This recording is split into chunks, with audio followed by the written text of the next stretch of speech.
Between the students doing too much and administration not doing enough, I am tired. I am underpaid and overworked. Like, I just can't. I cannot. The type of stuff that you let your child do at home, teachers quit their jobs over. Well, guys, I made it a week and I asked to put my resignation in. I've been dealing with so many health problems due to stress, at least the last 2 years, and I was hoping that being at a new school would change that.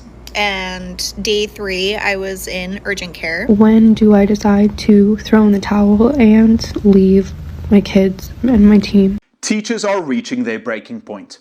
They're dealing with more behavior problems, more pressure from parents and administration, and more students who simply aren't prepared to be in the classroom. Let's listen to these teachers, because I think there's a much bigger conversation we need to have about what's happening in schools. Teachers do not get paid enough. We all know this. They want you to be soft with kids. They want to let kids run the school. They don't want you giving any harsh consequences, and there needs to be discipline in schools. And honestly, a lot of schools have moved away from discipline. I'm all for positive reinforcement. I'm all for incentivizing students, but I'm also for making a kid write, "I will not disrespect my teacher," until their hand feels like they're gonna break. I'm also for locking a kid out of the classroom if he or she is distracting everyone else from learning. Well, I did it. I sent my resignation email. I am no longer an art teacher. My dream job, the job I love. I love to do it more than anything, and I can't do it because I'm burnt out, because my nervous system is dysregulated, because I'm losing my mind. I don't think people outside education realize how exhausting it is to be on all day long. You're not sitting at a desk quietly doing your work. You're managing students, answering questions, dealing with behavior, teaching lessons, handling interruptions, and trying to keep 20 or 30 other people focused. And you have to do that day after day, even when you're completely exhausted. Well, guys, I made it a week and I asked to put my resignation in. I've been dealing with so many health problems due to stress, at least the last 2 years, and I was hoping that being at a new school would change that. And day 3, I was in urgent care. It all came down to chronic stress, and I walked in the next day and said, I cannot do this anymore. And you know, one of the questions people ask me is, why are teachers quitting so much? I'm going to tell you my experience, and this might not be everybody's experience, but for me, I am in fight or flight mode all day long, and I really don't know what would change it. I guess just the caseload. It's so much pressure in so many different areas. It's hard to explain to people that aren't in it. It's the workload. I narrowed it down to 2 choices. I said, okay, number 1, I either need to make peace with working 50 to 60 hours and I need to go get some antidepressants. Option number 2 is make peace with quitting and trying something new.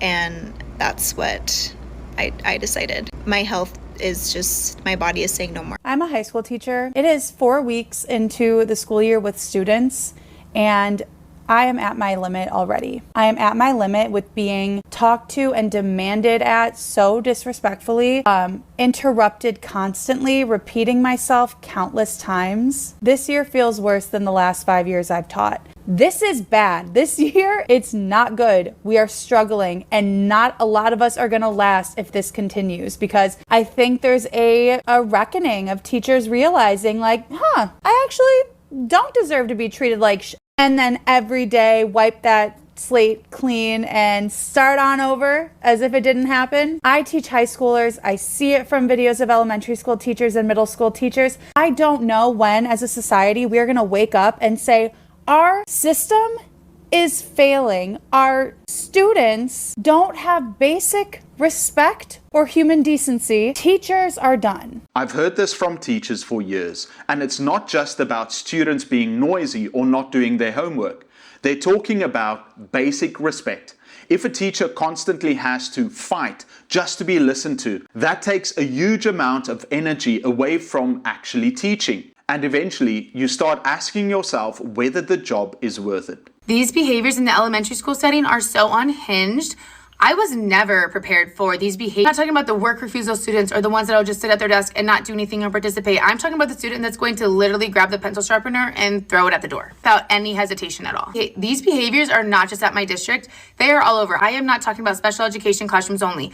I'm talking about general education classrooms. I go into those classrooms and I pull my special education kids, and the behaviors that are being demonstrated right in front of me with another adult in the room, these kids are so unfazed. They do not care that you are watching them. And then you call the parent and let them know the behavior that their child had today, and they tell me that the child's never even told them no at home and they're an angel. You're telling me that that child just threw a desk and they've never told you no, and they are complete angels at home? This is why we have so many burnt out teachers leaving teaching because of the behaviors in the classroom. We need to have a serious conversation about classroom behavior.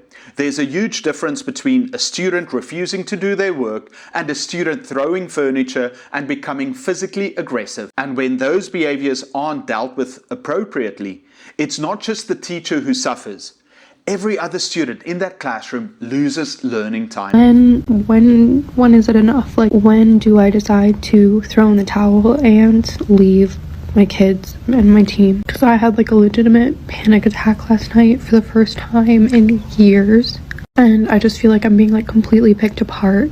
And I'm trying really hard to keep a positive attitude about it, but I just woke up so anxious this morning. And then I had 7 people from the district in my room observing me today, and I thought it went really well. My kids were engaged, they were doing what they were supposed to be doing, and I had planning with my coach after, and she just told me about like all of the things that I did wrong. And I don't know how much more I can do.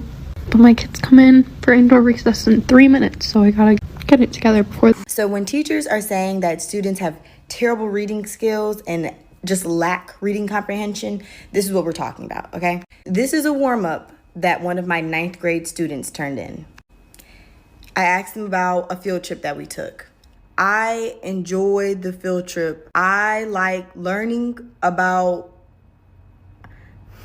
I don't know. And then at the end he says, I did not like walking on pear. I guess that's him saying the pier. I would go back. This is a 15-year-old. This is a different 9th grade student. Same class. He said, I ransom for a PhD of the water. We're not exaggerating. It is bad out here. This is ridiculous. This connects directly to other videos we've been looking at. Teachers aren't simply saying, kids are dumb.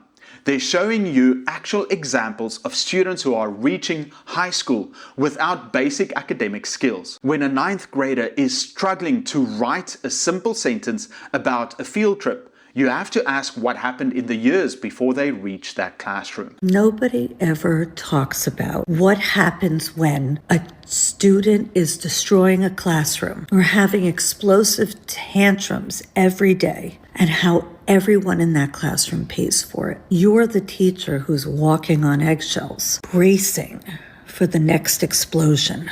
And the other students, the ones whose little bodies are going to fight or flight mode, every time a chair gets thrown or someone starts screaming, and the learning, I mean, come on, let's be honest. There isn't any happening. You cannot teach in chaos. Here's the part that makes everyone uncomfortable. Ignoring it or pretending that it's just part of our job, that's not helping that child in crisis. And it's definitely not helping all the other kids and you, the teacher, who might have had to start high blood pressure or anxiety medication, who might be in therapy because of this. This might be one of the biggest issues here.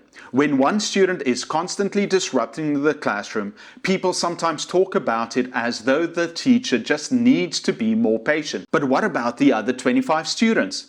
They deserve to learn too. You cannot create a productive learning environment if everyone is constantly waiting for the next explosion. If you've been around as a teacher for a while, you remember the helicopter parent generation, right? Those were the parents that were up in your business all the time. And that's not to say there's not still helicopter parents, but there was a brief time there where all the parents were, especially in certain districts, were all up in your business all the time. Everything you did, everything their kid did, they, had to be at everything and know everything. And that's what it was when I started teaching, back in the early 2000s.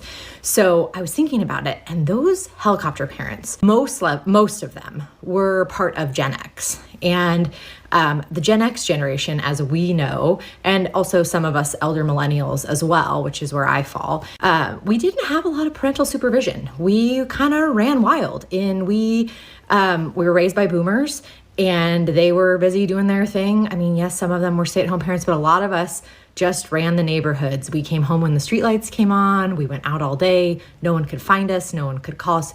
The latchkey generation, right? So we had this huge freedom. And we also, as well, I say we because I'm lumping myself in with the Gen X generation. We know what we got up to and what other kids our age got up to. And so I think that shift in parenting was this helicopter generation, right? Like, oh my God, I have to be involved in everything my kid is doing, because otherwise my kid is going to do the things that me and my friends were doing, or the other kids in my grade were doing, that kind of thing. And so those kids that were the helicopter parented kids, Gen Z, the young, or which are now the oldest Gen Zs, a lot of them then were super stifled by their parents, overprotected, watched like a hawk, really overly involved in some cases to extremes. And so now those parents, those kids are now parents. I've actually encountered some of my former students who now have children in the school where I still had been working, and my youngest stepchild still attends. And those kids, I think, have shifted the other way. It's like every generation of parenting seems to shift. The boomers let us run wild. So Gen X, elder millennials, hyper-focused in and don't let them do anything. And now it feels a little bit like the opposite. That, and I'm not, again, this is not to say all of people in any generation are doing exactly the same thing. But what I have noticed in my experience is that the current younger students, we kind of thought it was just the pandemic. Like, okay, once we move past these kids who had interrupted preschool, interrupted K through 3, like they didn't learn how to be in school when it was really necessary. We thought that was a big part of it. But we're seeing these younger kids that are maybe were infants in the beginning of the pandemic and did not miss preschool and did not miss kindergarten. And they are, in some cases, quite feral. And it seems as though maybe, again, just a theory, maybe it's that shift. Those Gen Z kids that had very stifled and overprotected childhoods are now kind of doing the opposite approach and taking a step back. And maybe in some cases, that's a good thing, right? Kids need some independence, but we also need accountability. And I think that's, at the end of the day, whatever the reason actually is, accountability is something that is not being had across the board. But I think we all know the administrations and the offices where the kid gets in trouble for something pretty large and goes away for 10 minutes after disrupting the learning of 25 to 30 kids is back again, and often with a treat. So we see the lack of accountability in both places. It's not just parenting, but that is part of it, right? We are responsible for our own children growing up to be respectful and responsible humans. And teachers are trying to encourage that as well, but it starts at home. Make sure you're checking in on your kids. See what their behavior's like. And it's okay to hold them accountable. That doesn't mean you have to punish them in some horrible way, but it's okay to have appropriate consequences when kids are not doing the right thing. They actually thrive with some boundaries and some expectations, both at home and at school. This perspective is really interesting because she doesn't simply blame one generation of parents. She's saying that parenting styles seem to swing from one extreme to another. And regardless of the reason, I think she makes a good point at the end. Children need both independence and accountability. They need boundaries, expectations, and consequences when those expectations aren't met. It's the last day of school, and I'm sending out emails and calling parents to tell them that their child did not pass my class. And I get an email from a parent that's like, hey, actually, can you call me? I want to talk about my child's grade. And his mom is like, I'm confused. I don't understand how he's failed. And I said, well, his final grade is a 30. So all 4 quarters averaged up from January, it's a 30%. And she's like, I don't understand that. How could it possibly be a 30%? Like, well, to be honest with you, he doesn't do much of anything in class. He sleeps. He has to be told to put his phone away. He has to be asked to leave the classroom because he's not listening. And his mom is like, but that's just ridiculous. I've never heard this before. Like, this is the first time I'm being told about any of this. And I said, well, that's not true because I've emailed you twice And I've told you that his grade is below a 64. That's what he needs to pass. And I never got a response. And she's like, well, I work. Okay. I don't have time to check an email. I have other children. I don't check my email every day. That's not what people who have jobs. And she's telling me that I should have never emailed her. I should have been calling her because she's an adult. She needs someone to call her to tell her. Unless she responds back to your email, she didn't see it. So a call would have done better. And I said, okay, I did call you. I absolutely called you. I even pull up the contact log where I called you in January. I called you in February. I sent 2 emails in April. So this is not the first time you've heard this. This is probably the 5th time at the very least that you are now hearing that he's in danger of failing. And so she starts going off. She's cussing at me. She's like, this is BS. This don't make no sense. I cannot believe this. There's no way that my child should be failing. I said, well, to be honest with you, he didn't even come take the final exam. She's like, when was his final exam? Which you should know that. And I said it was Tuesday. And I said he could have came on Wednesday, he could have came on Thursday, or even today, Friday, and took it. He did not. So he has a 0 for that. And she's like, this is what I'm talking about. Nobody told me nothing. He didn't tell me that. How was I supposed to know that he had a final exam? Because you're a parent. So I'm never confused when my students refuse to take accountability. Their parents do not take accountability. So why would they? This is where the parent-teacher relationship becomes really important. Obviously, parents can't be expected to know everything happening in school. But teachers also shouldn't have to spend their entire day chasing parents just to explain that their child isn't doing any work. And if a student learns that neither the school nor their parents will hold them accountable, why would they suddenly develop that accountability themselves? Why did this lady say to her child who's in 5th grade they're gonna get coal for Christmas as a punishment? That had to be the lamest punishment I've ever heard. Because for one, they're in 5th grade, they're 11 years old, they're not 5. They don't believe in Santa at that age. Coal, what is that gonna do? Saying you're gonna get coal, come on now. That's the reason why a lot of these kids are so out of order right now. Teachers are quitting over this. The type of behaviors that you see in the classroom, if only you parents knew. The type of stuff that you let your child do at home, teachers quit their jobs over. Y'all want to be your child's friend and gentle parenting and this and that. I'll be straight with you guys. As a teacher, gentle parenting only works for gentle children. And y'all know when your children are not gentle, but y'all want to be their friend and y'all just want to give them iPads and y'all just want to ignore it. Parents, y'all have got to do better, because telling your child over the age of 7, 11 at that they're going to get coal for Christmas as a punishment, really? That had to be the sorriest punishment I've ever heard in my entire life. Confession of a former teacher. I think one reason that people struggle to understand teaching is because they've never had to perform for 7 hours straight. And before someone gets mad, I'm not talking about acting. I'm talking about being on. You don't have a second to have a bad meeting and then shut your office door.